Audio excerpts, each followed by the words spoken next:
네, 안녕하세요. 방금 소개받은 농촌경제연구원 김상현이라고 합니다. 저는 오늘 데이터와 통계를 통해서 바라본 식품산업의 현황과 전망에 대해서 말씀드리도록 하겠습니다. 이 발표 자료는 저희 연구원에서 식품산업 정보분석 전담기관이라는 사업을 진행하고 있고 소비정보 분석 사업이라는 사업을 진행하고 있는데 그곳에서 같이 일하는 연구자들과 함께 만든 자료입니다. 지금 이 자리에 계신 분들께서 올 한 해도 이 여러 가지 경영의 어려움과 이 어떤 환율 그리고 이자 그리고 물가 상승 압력 이런 것들 때문에 상당히 고생하시면서 이 산업계에 종사하고 계셨을 텐데 내년도에 대한 전망을 통해서 내년도 사업 계획이라든지 이 경영에 대해서 조금이라도 도움이 되고 참고가 되기를 소망합니다.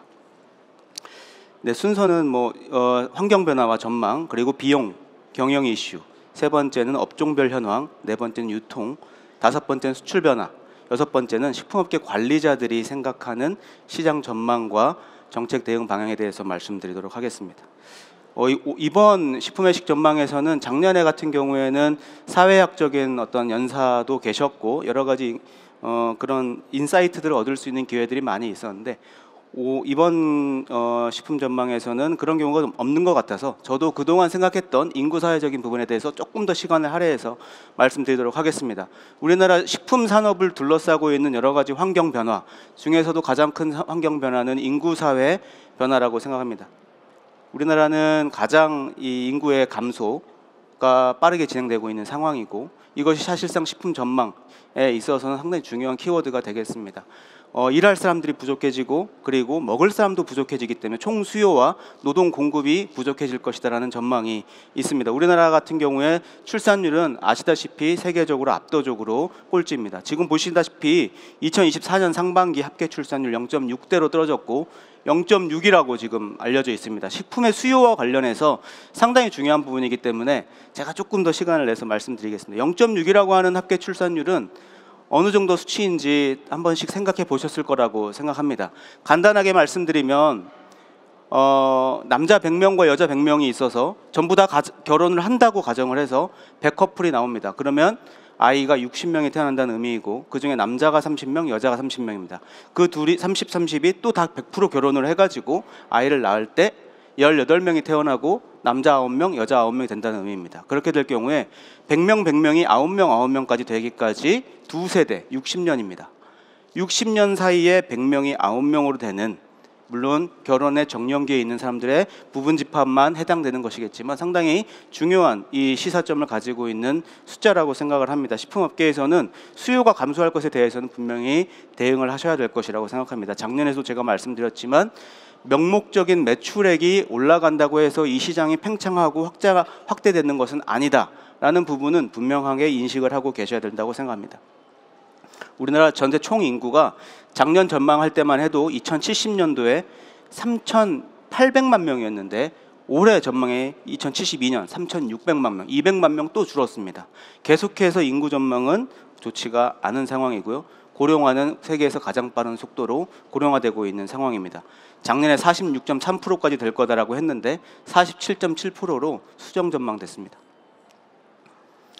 네, 인구 절벽, 인구 붕괴라고 하는데 이렇게 인구의 어떤 구성적인 부분, 연령대별 구성이 바뀌기 때문에 전체적인 인구 감소, 고령 인구 비중 증가, 생산 가능 인구 감소하는 부분들이 어떻게 보면 디맨드 쇼크 그리고 레이버 서플라이 쇼크가 발생할 것이다라고 보여집니다. 그러다 보면 식품 시장에서는 전 국민들이 먹을 수 있는 식품 섭취량은 계속해서 감소할 것이다. 이것이 저희가 계속해서 얘기하고 있는 식품 절벽에 대한 부분이고 저도 이번에는 식품 절벽의 식품 붕괴라는 이야기를 표현해서 한번 써봤습니다.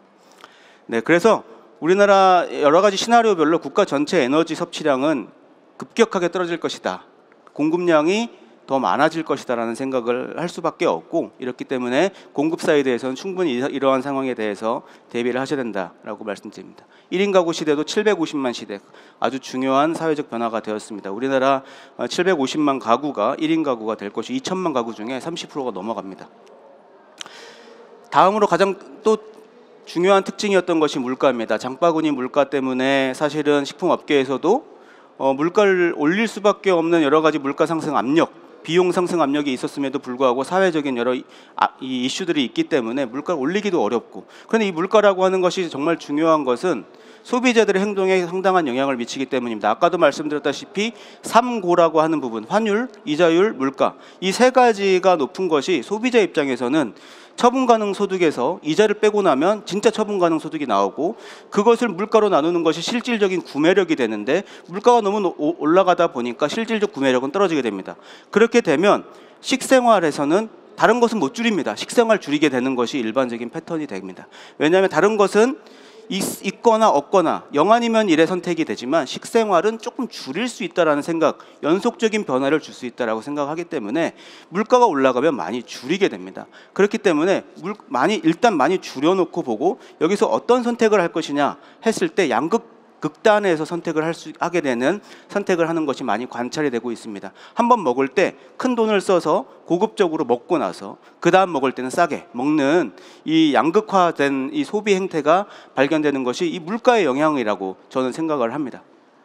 또 하나는 가치 소비입니다. 이제까지 경제학적으로는 소득, 그리고 가격, 그리고 내 선호는 내가 정확하게 안다 라고 하는 부분이 내 소비 결정을 이끌어가는 세 가지 요소였는데, 지금은 가치적인 부분, 환경, 그리고 착한 기업, 이런 것들이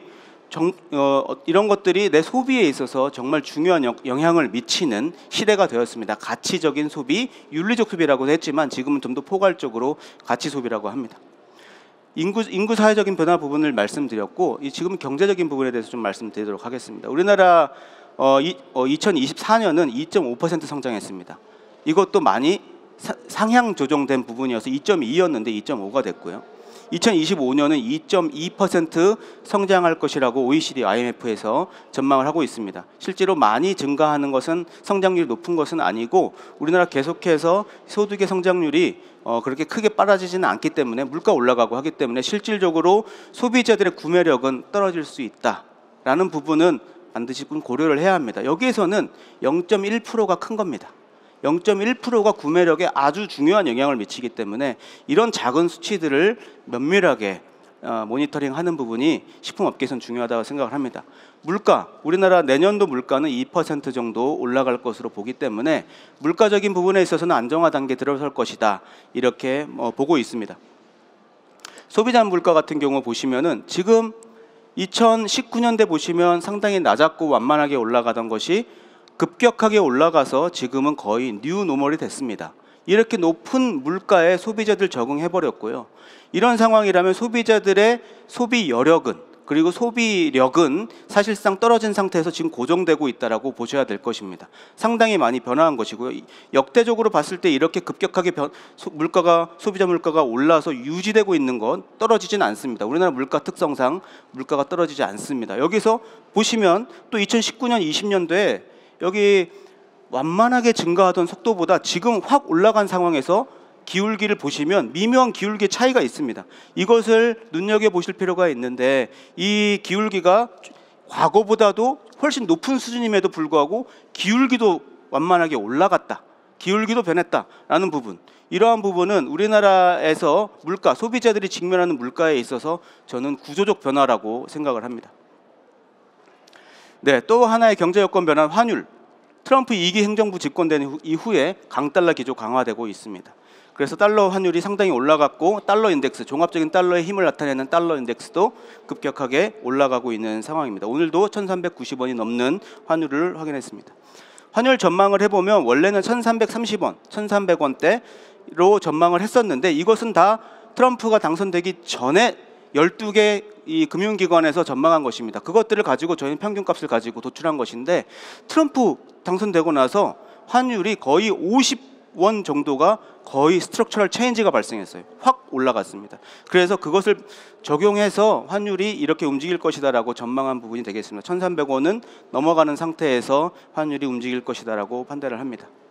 금리도 마찬가지입니다. 미국, 그리고 유럽, 일본, 중국 전부 다 금리를 빠르게 내렸습니다. 금리를 내리는 것은 소비 여력에 상당히 중요한 영향을 미치기 때문에, 가처분 소득에 영향을 주기 때문에 상당히 중요한 것인데, 미국은 2차례 인하를 했지만 앞으로 더 인하할 것이라고 예상되지는 않습니다. 왜냐하면 미국의 지금 경제가 굉장히 견고하고 물가 오히려 이 전달 10월달 물가 올랐다라고 보고가 되었습니다. 그래서 당분간 또 빠르게 금리를 인하할 것이라고 예상되지는 않고 우리나라도 한번 인하한 이후로는 지금은 중단되어 있는 상황이기 때문에 금리적인 부분도 내년에도 취약계층이라든지 소비자 가구에는 상당히 중요하게 영향을 미치는 소비 여력을 감소시키는 영향이 될 것이다라고 봅니다. 트럼프노믹스 때문에 우리나라 수출 통상 정책, 농업, 식품 정책에 상당히 큰 영향을 받을 것이라고 봅니다. 미국 대선, 트럼프 2기 정부, 그리고 농업법, 재정 이런 것들이 사실상 식품 산업과 농업에 큰 영향을 미칠 것이다라고 보고 있습니다. 두 번째, 식품 산업 비용과 경영 이슈, 매출 변화에 대해서 말씀드리겠습니다. 작년에도 말씀드렸지만 식품 제조업의 비용 구조는 크게 변동하지는 않습니다. 원재료 비중이 66% 정도에서 크게 변동하지 않는 특징을 보이고 인건비는 13% 정도를 보였습니다. 2023년 기준입니다. 기타가 20% 정도인데 기타 내용은 주석에다가 달아놨으니까 참고해 주시면 될 것 같습니다. 그래서 이번 발표에서는 업종별로 좀 살펴보았습니다. 인건비 비중이 식품산업 평균보다 높은 업종, 그래서 이건 노동집약적인 업종, 그리고 원재료비 비중이 식품산업 평균보다 높은 업종, 여기는 원재료 집약적 업종을 봤을 때 빵, 과자, 초콜릿, 면류, 커피 가공은 인건비가 상당히 높은 특징이 있고요. 그리고 육가공, 식용유지, 제분, 제당은 원재료 비중이 상당히 큰 특징을 보이고 있습니다. 그래서 빵류 같은 경우에는 인건비가 24% 가장 높은 특징을 보이고 있고 원재료는 상대적으로 크게 낮은 특징을 보입니다. 과자, 초콜릿도 마찬가지로 인건비 비중 20% 정도이고 원재료 비중 50%로 평균보다는 15%포인트 낮은 특징을 보이고 있습니다. 반대로 육가공품 같은 경우에는 원재료 비중이 거의 80%입니다. 반면에 노동비, 인건비와 기타 비용은 10%대로 평균보다 크게 낮은 특징을 보이고 있고 식용유지도 마찬가지로 원재료 비중이 상당히 높기 때문에 이 두 업종의 경우에는 국제곡물이라든지 국제식량 가격이 급등할 때 상당히 민감하고 경영에 큰 영향을 받을 수밖에 없는 어떤 비용적인 구조를 가지고 있다라고 판단이 됩니다. 주류 같은 경우에는 이제 조금 아주 많이 다른 양상을 보이고 있는데 원재료 비중이 40%대로 매우 낮고 인건비 20% 높은 반면에 기타 비용이 40%로 상당히 높은 것을 확인할 수가 있습니다. 비주류 음료, 주류를 제외한 비주류 음료는 주류와 식품 제조업의 중간적인 비용 구조 형태를 보이고 있습니다. 원재료 비중 50%, 인건비 15%, 그리고 기타 비용이 30% 초반대를 차지하면서 약간 중간적인 형태를 보이고 있다라고 판단됩니다. 비용에 있어서 상당히 중요한 영향을 미치는 것이 국제곡물 가격입니다. 국제곡물 선물 가격 지수는 보시다시피 2019년 때와 거의 유사한 만큼 내려왔습니다. 그래서 19년 대비 2024년 변화율은 117.6%, 즉 17.6% 높은 수준을 유지하고 있다. 그리고 2024년 그리고 향후에는 유럽 흑해산 밀 공급량 감소라든지 브라질 옥수수, 콩 파종 지연 등이 지수의 상승 요인으로 작용하기는 하지만 미국이 풍작 그리고 남미 주요 곡물 생산 증가가 예상되기 때문에 또 지수 하락 요인이 있어서 이 지수에 대해서는 보합 또는 소폭 상승 정도로 생각을 합니다. 그런데 수입 단가, 국제 선물 가격은 낮아졌는데 수입 단가는 여전히 130%대 유지하고 있고요. 2019년과 비교하면 45% 정도 높은 수준을 유지하고 있습니다. 이유는 시차, 선물 가격이 이 수입 단가에 미치는 영향은 시차 6개월 정도 시차를 두고 반영된다라고 저희가 보기 때문에 시차와 환율, 수입 단가는 환율을 영향을 받습니다. 그래서 환율의 영향으로 인해서 실제로 우리가 조달하는 수입 단가는 여전히 상당히 높다라고 판단이 되고 그렇기 때문에 아직도 식품 제조업계에서는 원가 상승에 대한 부분이 아까 말씀드렸다시피 이 원재료 비중이 상당히 높기 때문에 그렇습니다. 원재료비가 높기 때문에 이러한 국제곡물 수입 단가가 여전히 높은 부분은 비용적인 부담을 적용합니다. 물가지수를 보시면 생산자 물가지수입니다. 연도별로 보시면 상당히 크게 증가한 이후에 2023년, 24년은 지금 유지가 되고 있는 상황입니다. 생산자 물가지수는 전년에 비해서 2023년 이후로는 안정화된 상태, 떨어지지는 않고 안정적으로 올라간 상태에서 유지가 되고 있는 상태이고요. 생산자 물가, 소비자 물가를 비교해 보겠습니다. 생산자 물가는 소비자 물가의 선행 지표입니다. 그래서 6개월 정도의 시차를 두고 먼저 반영된다라고 보통 이야기합니다. 여기 이 식료품 같은 경우에는 정확하게 이러한 선행, 후행 관계가 나타나는 것을 확인할 수 있습니다. 중간에 보시면 살짝 떨어지는 부분이 있었습니다. 이때는 사회적으로 물가 상승에 대한 여러 가지 부담이 있었기 때문에 생산자 물가가 올라갔음에도 불구하고 생산자 물가를 올리지 못하고 오히려 좀 낮게 유지했다가 다시 급격하게 올렸던, 소비자 물가가 올라갔던 장면을 보여주는 지점이라고 생각합니다. 오른쪽에 보시면 음료품 생산 소비자 물가 지수 같은 경우에는 선후행 관계가 오히려 반대로 나타났습니다. 상당히 특이한 지점인데요. 이 소비자 물가를 먼저 올리고 그 이후에 생산자 물가가 소폭 올라가는 양상을 보이고 있어서 음료 쪽에서는 이 물가 반영이 식료품하고는 조금 다르게 적용됐다라는 것을 확인할 수가 있었습니다. 이렇게 물가 상승에 대한 부분 압력이 있고 물가를 올리지 못하는 사회적 압력, 어떤 비용적인 압력 이런 것들 다 있다 보니까 영업이익률은 기본적으로는 감소하는 추세를 이어져 왔습니다. 그런데 2023년은 그래도 국제곡물 가격이 안정화 단계에 들어섰고 물가를 올리게 되면서 이 영업이익률이 4.4% 평균적으로 0.4%포인트 올라간 것으로 분석이 되었습니다. 소폭 개선되었다라고 보고요. 이러한 부분은 이제 음료 제조업과 식료품 제조업으로 나눠서 봤을 때 식료품 제조업은 2015년, 20년 대비했을 때는 0.2% 감소한 부분, 2020년 대비해서는 0.2%포인트 증가한 부분이 있습니다. 음료 제조업은 계속해서 감소 추세가 이어지고 있는 것이 영업이익률의 특징입니다. 영업이익률이 낮아지다 보니까 시장에는 경쟁도가 떨어지고 더 진입이 되지 않는 부분이 나타납니다. 기본적으로 작년과 올해에는 순 증가가 마이너스를 보이고 있는 첫 해가 되었습니다. 식품 제조업으로 진입보다 퇴출이 많고요, 폐업이 많고 그것은 작년, 올해 마찬가지로 이어졌기 때문에 영업이익률이 감소하기 때문에 폐업이 더 많다, 진입을 하지 않는다 하고 컨시스턴트한 증거라고 보입니다. 식품산업 시장 규모 전망입니다. 작년에도 말씀드렸지만 명목과 실질에 대한 구분을 명확하게 하셔야 될 것 같습니다. 명목적인 부분은 가격 인상을 반영하기 때문에 실질적인 수요의 증가를 볼 수는 없습니다.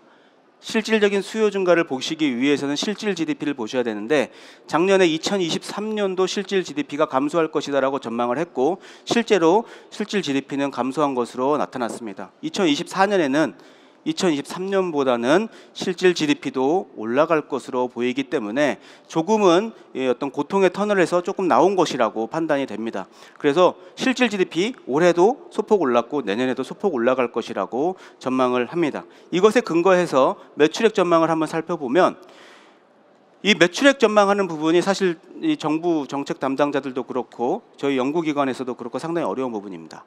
왜냐하면 통계청에서 두 가지 기법으로 조사를 내놓았기 때문에 그런데 조사 기반으로 내놓았고 그리고 등록 기반으로 내놓았는데 이제까지 저희가 해오던 방식은 조사 기반입니다. 그런데 등록 기반 가지고 시장 규모를 추정하려고 하면 기본적으로 너무나 큰 빅점프가 발생한 것이 2022년, 2023년입니다. 막 20조씩 막 올라가는 조사 결과가 나왔기 때문에 사실 연구하는 입장에서는 이 수치를 받아들이기 상당히 어렵습니다. 그래서 저희는 조금은 더 가정이 들어갈지라도 조사 기반을 가지고 시장 규모를 추정을 합니다.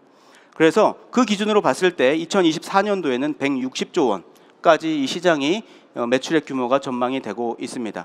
그래서 이 기준으로 보면 식품 제조업은 160에서 170조 원 시장으로 볼 수 있고요. 통계청에서 내놓은 이 등록 기준으로 보면 이미 200조가 넘어간 210조 규모가 됩니다. 그렇기 때문에 이 두 자료를 해석할 때는 정부도 그렇고 식품 산업에서도 상당히 주의를 기울일 필요가 있겠습니다. 업종별로 좀 말씀드리겠습니다. 네, 업종별로 보시면 이것은 식약처의 식품 및 생산 실적, 식품 등의 생산 실적 자료인데 기본적으로 여기 보시면 매출액도 크고 증가율도 큰 것들을 확인할 수가 있습니다. 보시면 여러 가지 상당히 많은 주류 식육 가공품, 포장육, 유가공품, 즉석식품, 음료 전부 다 성장한 것으로 나타나고 있습니다. 이것을 저희가 4분면 분석을 해보면 X축은 전체에서 차지하는 시장 점유율이고 Y축은 전년 대비 매출액의 증가율입니다. 그러면 1, 4분면에 있는 것은 매출액도 엄청 크면서도 증가도 빠르게 되고 있는 스테디 상품들이고 업종들이고 그리고 왼쪽 2, 4분면에 있는 것은 라이징입니다. 매출 비중은 낮지만 빠르게 증가하고 있는 것들입니다. 3, 4분면에 있는 것은 비중도 낮고 증감률도 가장 낮은 것들로 구성되어 있는데 여기 보시는 바와 같이 1, 4분면, 2, 4분면, 3, 4분면에 있는 이 업종들이 실제로 이러한 값을 보이고 있습니다. 이 자료는 식약처에서 나오는 국가 승인 통계이기 때문에 이 자료는 상당히 중요하고 정확한 자료라고 판단을 합니다. 그런데 마찬가지로 아까 말씀드렸던 실질적인 개념에서 접근할 필요가 있습니다. 여기서 보시면 즉석식품 같은 거 막 증가했다라고 나오지만 실제 즉석식품에 해당하는 CPI를 가지고 디플레이트를 시켜봤을 때 실질적인 판매액, 즉 이건 물량 단위입니다. 액수 단위가 아니라 개수 단위로 봤을 때 보면 즉석식품은 오히려 마이너스가 나왔습니다. 2022년에서 2023년. 개수로 판매는 오히려 감소했다. 그러면 매출이 증가했다는 것은 가격적 영향이 크다라는 것을 의미합니다. 그렇기 때문에 제가 계속 말씀드리다시피 실질적인 판매와 명목적인 판매는 구분해서 보셔야만 실질 수요가 어떻게 움직이고 있는지, 지금 모든 시장의 시그널들은 인구적으로, 사회적으로, 경제적으로, 환경적으로 수요가 감소하고 실질 유효 수요가 줄어든 방향으로 나오고 있는데 계속해서 시장에 팽창하고 있다는 시그널은 좋은 시그널이 아니라고 생각합니다. 정확하게 판단할 필요가 있는 시그널이라고 보고요. 그 기준으로 봤을 때 건강기능식품, 오히려 건강기능식품은 명목 판매율이 오히려 낮았는데 실질 판매 증가율은 오히려 높았습니다. 이 순서대로 실질 판매액이 전년 대비 변화한 부분이 있기 때문에 실질적인 부분에 있어서 실질적인 수요를 파악할 수 있다고 생각을 합니다. 아까 말씀드렸던 1사부면에 있는 스테디 품목군 별로 추이를 좀 분석을 해보면 식육가공품하고 포장육은 연 9%, 8%씩 계속해서 성장을 이루어가고 있는 상황입니다. 그 중에서 품목별로 보면 식육가공품 같은 경우는 양념 육류, 햄류 중심이고요. 소세지가 상당히 빠르게 올라가고 있는 것을 확인할 수 있습니다. 햄류는 전년 대비 2022년 대비 2023년은 감소했습니다. 포장육도 마찬가지로 돼지, 소 포장 관련된 제품들이 주로 이끌어가고 있고 증가하고 있는 상태지만 22년, 23년은 크게 변동하지 않았습니다. 그리고 이것도 마찬가지로 명목입니다. 가격을 나누어 보면 오히려 이 부분 어떻게 됐을지는 다시 분석을 해봐야 되는 상황이기 때문에 명목으로만 보는 것은 사실상 어렵다라는 부분입니다. 음료 같은 경우에도 마찬가지로 9%씩 매출액이 신장하고 있는 것을 확인할 수 있고 주로 커피, 탄산음료류, 그리고 인삼, 홍삼음료 등의 이러한 음료 시장을 계속해서 이끌어가고 있다. 그리고 대체로 다 성장해가고 있다는 것을 확인할 수 있습니다. 지금 보여드리는 것들은 스테디 품목군변입니다. 그래서 계속 성장하는 것들에 대해서 말씀드리고 있고 과자, 빵, 떡류도 마찬가지로 증가하고 있는데 캔디류 판매 실적이 가장 높고 그 다음 빵류, 추잉껌 순으로 증가하고 있습니다. 네, 조미식품 같은 경우에도 8%씩 매출액이 신장되고 있는 상황에서 소스류가 가장 높고 고춧가루나 향신료 가공품이 순으로 나타나고 있는 상황입니다. 즉석식품 마찬가지로 어떤 이 명목적인 금액은 계속해서 증가하고 있고 제일 큰 것은 즉석조리식품인데 2022년 대비 2023년 떨어졌고 즉석 섭취식품은 2022년 대비 2023년 올라간 것을 확인할 수가 있습니다. 주류의 경우에도 발효주류가 2022년 대비 올라갔고 증류주류도 올라갔고 하는 특징을 보고 있습니다. 육아공품에 대해서도 마찬가지로 여러 가지 2% 정도의 매출액 신장이 있고요. 판매 증가율이 높은 품목은 산양류, 유함유 가공품, 유단백 가수분해 식품 이런 것들이 상당히 판매 증가율이 높은 품목으로 나타나고 있습니다. 넘어가도록 하겠습니다. 네, 2024년도 방금 보여드린 자료는 국가통계이기 때문에 2023년까지가 최신 자료입니다. 2024년 포스 데이터를 가지고 좀 보면 대용식류 같은 경우에는 여러 품목별로 좀 변동이 있는 것 같습니다. 국탕찌개, 카레짜장, 간식류는 2021년 이후에는 증가 추세이고 죽이나 스프, 즉석밥, 라면은 감소 또는 뚜렷한 추세가 없는 것으로 보입니다. 음료류 같은 경우에도 생수, 탄산수, 과채 음료 판매액은 전년도보다 감소했지만 기타 음료, 커피, 차 음료, 숙취 해소제는 전년에 비해서 증가할 것으로 전망이 됩니다. 주류도 마찬가지로 맥주가 2023년에 비해서 올라간 부분이 있겠고 양주도 올라갔고요. 와인은 떨어진 상태, 작년에 떨어진 상태를 유지하고 있고 전통주는 재작년에 올라간 부분이 유지되고 있는 상황이라고 해석이 됩니다. 제과류 판매액은 대체로 모든 품목에서 정체 또는 감소하는 것을 확인할 수가 있습니다. 소스 조미료군, 장류 판매액은 대체로 감소되고 있고 조미료 판매액은 증가하고 있는데 이 소스 조미료군은 코로나19 발생 첫 해에 제외하고는 대체로 유지요군 감소하고 있는 상황을 확인할 수가 있습니다. 식품기업 관리자들을 대상으로 저희가 조사를 했는데 어떤 식품산업 업종이 유망하냐라는 부분인데 간편식 건강기능식품, 면류, 커피, 차를 가장 유망할 것이다라고 꼽은 특징을 볼 수 있었습니다. 네 번째입니다. 유통 현황과 전망입니다. 가공식품 주로 구입하는 장소는 대형마트, 그리고 동네 슈퍼, 그리고 온라인 쇼핑몰 순으로 응답을 했고, 특징적인 부분은 온라인에서 가공식품을 주로 구입한다라는 주구입자 응답자가 상당히 빠르게 올라가고 있는 특징을 보이고 있습니다. 왜 거기서 가공식품을 구입하느냐? 접근 편의성이나 우수한 품질 등을 이유로, 그리고 거리가 가깝거나 교통이 편해서가 가장 큰 비중을 차지할 만큼 가공식품 구입자 선호하는 이유는 이 편리성이 상당히 중요했습니다. 온라인 판매를 좀 살펴보도록 하겠습니다. 2024년 온라인 판매 34.3조 원으로 전망을 하였습니다. 아까 말씀드렸다시피 전년부터 지난 3년 동안 온라인 거래액을 20% 정도로 저희가 계속해서 말씀드려 왔는데, 이 가공식품의 시장 규모 160조라고 했을 때 20%라면 32조입니다. 32조를 넘어섰습니다. 32조 넘어서는 만큼 34조가 온라인에서 거래가 되고 있고, 심지어 농축수산물 원물조차도 거의 13조 원까지 온라인에서 거래가 되고 있습니다. 그래서 내년에는 가공식품은 37에서 38조 원 정도로 전망되고, 농축수산물도 14조에서 15조 원까지 온라인 거래가 확대될 것으로 전망을 하고 있습니다.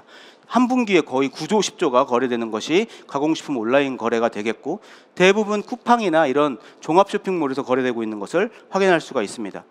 애플리케이션 사용시간 점유율 가지고 보면 쿠팡 같은 경우에 작년에 2019년에 30%대였는데 작년에는 53%, 올해는 59%까지 쿠팡에 대한 의존도가 상당히 높아지고 있는 것 아니냐. 왜냐하면 온라인 애플리케이션 사용 시간의 비중입니다. 그래서 비중 가지고 봤을 때 상당한 의존도가 확대되고 있는 것을 확인할 수가 있습니다. 해외 직접 구매도 가공식품은 상당히 빠르게 올라간 이후에 유지되고 있는 상황을 확인하실 수가 있습니다. 거의 3분기까지 1조 원이 넘는 식품의 직구가 이루어졌다라고 보여지고요.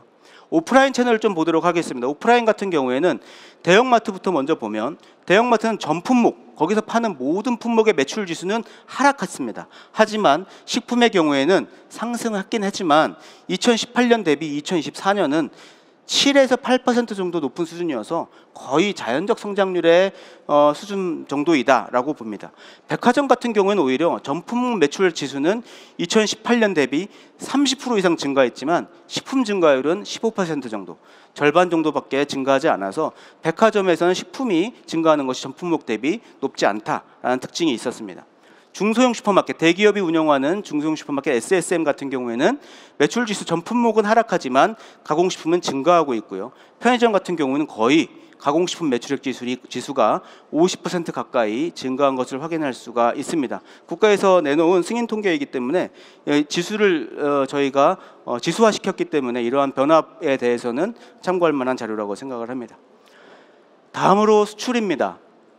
국내에서 파는 거 말고 외국으로 내보내는 수출에 대한 부분인데, 올해 3분기 9월까지 농림수산식품 수출액은 94.3억 달러, 전년 동기 대비 6.5% 증가한 수준입니다. 가공식품이 10%로 이러한 이 성장을 견인했다라고 판단이 됩니다. 오히려 신선은 감소했고요.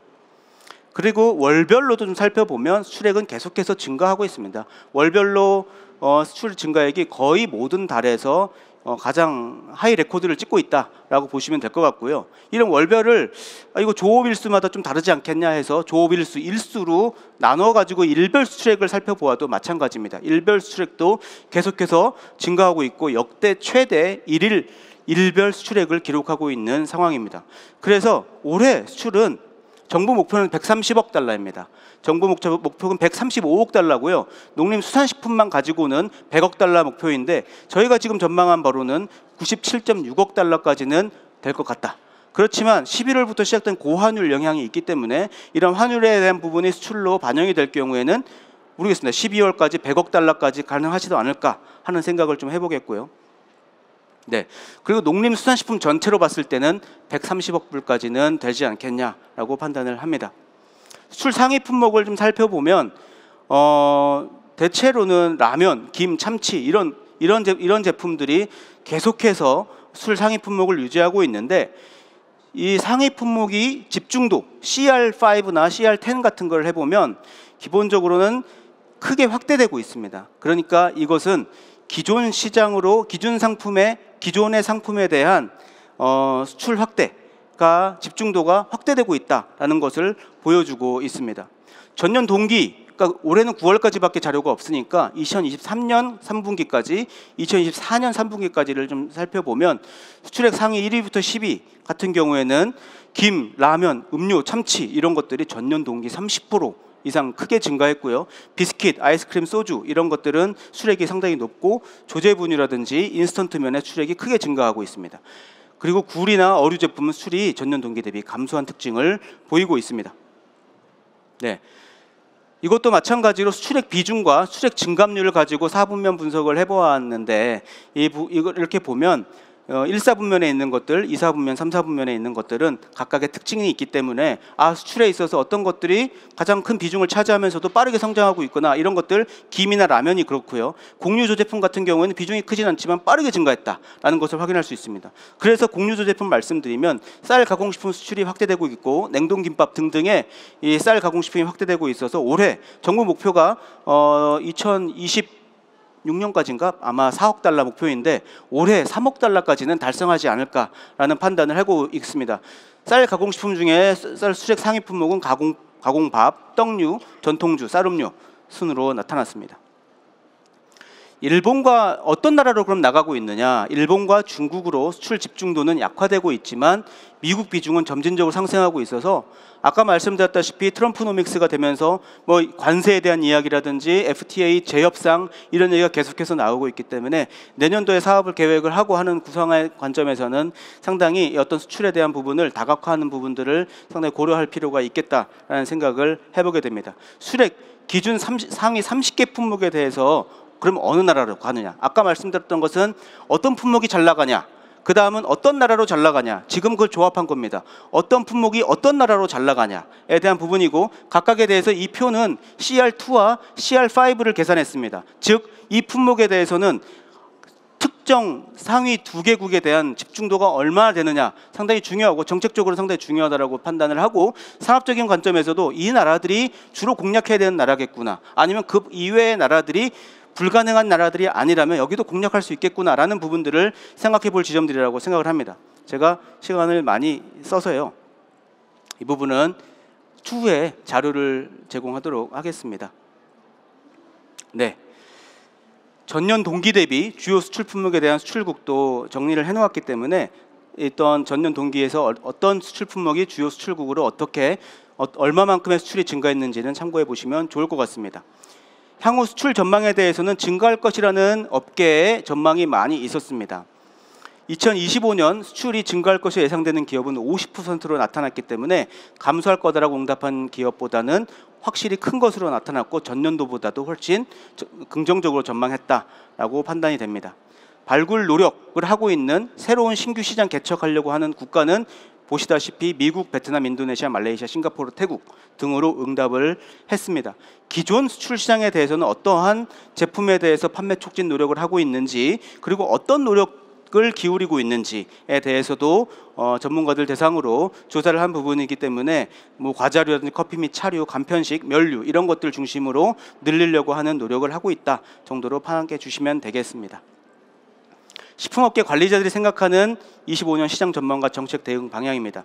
가장 큰 이슈는 원재료 수급 및 물가 여건 그리고 국내 경제 및 경기 상황에 대해서 가장 큰 우려 이슈라고 생각을 했고요. 이러한 어떤 글로벌 여건이라든지 환율이라든지 이러한 부분들에 있어서 영향을 받는 업체 비중이 상당히 증가한 것으로 조사가 됐습니다. 2024년 3분기에는 경기는 상반기보다는 비약적으로 개선됐다. 그리고 4분기에 경기도 호전될 것이라고 전망을 했던 부분들이 있었습니다. 2024년도에 가격 인상에 대한 사회적 부담이 경영하는 데 가장 어려웠다라는 응답이 있었고 두 번째로는 현장직 근로자 고용하는 것이 상당히 어려웠다라는 부분이 있었지만 이 부분도 하반기에는 좀 완화된 부분을 확인할 수 있습니다. 2025년도 매출 실적은 올해보다는 개선될 것이라고 했고 영업이익이 증가할 거라고 전망했지만 안타깝게도 식품업계 관리자급이 전망한 것보다 하고 현실하고는 잘 따라가지 못했던 것으로 나타나서 이번에도 좋을 거라고 전망하지만 내년도 어떻게 될지는 현실을 두고 봐야 될 것 같습니다. 네, 제 발표는 여기까지 하면 될 것 같고요. 뒷부분은 여러 가지 푸드테크라든지 이런 부분들에 대한 그리고 정부의 어떤 정책적인 소개에 대한 부분이 있는데 그런 부분은 농식품부에서 2025년도에 R&D 사업이라든지 그리고 K푸드 플러스 10대 전략 수출 산업 도약을 위한 여러 가지 계획 전략을 발표했기 때문에 여러 가지 수출 혁신 전략이 있습니다. 이런 자료들은 정부에서 다양하게 육성하고 지원하는 부분들을 포함하고 있기 때문에 식품업계에서는 반드시 참고하시고 지원할 부분들이나 도움받을 부분들에 있어서는 도움을 받으셔야 된다라고 생각을 합니다. 여기까지 제 강의를 마치도록 하겠습니다. 감사합니다.